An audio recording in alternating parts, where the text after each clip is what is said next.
Hi guys, this is the fifth video of my 30 days video uploading challenge. আর আজকের যে টপিকটা সেটা হচ্ছে নেগেটিভিটি বায়াস নিয়ে। সো নেগেটিভিটি বায়াস সেটা আসলে কী?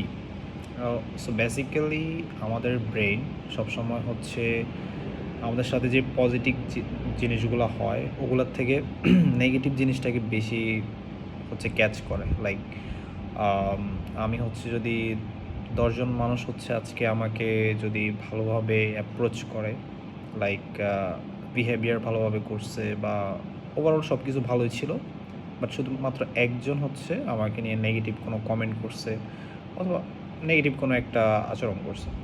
সো ওই 10জনের পজিটিভ ব্যাপারটাকে ইগনোর করে আমার ব্রেন হচ্ছে ওই যে একজনের যে নেগেটিভ ব্যাপার সেটাকে হচ্ছে মাথায় ক্যাচ করে রাখে আর ওটা নিয়ে সবসময় ভাবতে থাকে। এটাকেই হচ্ছে বলে নেগেটিভিটি বায়াস। তো এই নেগেটিভিটি বায়াসটা আসলে সব মানুষের মধ্যে আছে। আমরা এই জিনিসটাকে খুব বেশি ক্যারি করি আর কি। যদিও এটা ক্যারি করাটা উচিত না, বাট হিউম্যান সাইকোলজিটা এভাবেই কাজ করে বেসিক্যালি। সো মেইনলি এখান থেকে আমরা কীভাবে বের হইতে পারি, লাইক আমাদেরকে এটা আগে মেনে নিতে হবে যে পৃথিবীতে সব মানুষের অ্যাপ্রোচ সেম হবে না, সবাই আপনার সাথে ভালো ব্যবহার করবে না।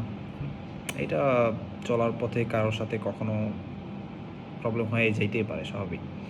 সো সে তার মতো হচ্ছে কোনো একটা কমেন্টস করবে আপনাকে নিয়ে, আপনি সেটা শুনবেন, এক কান দিয়ে শুনবেন আর এক কান দিয়ে হচ্ছে বের করে ফেলবেন, দ্যাটস ইট।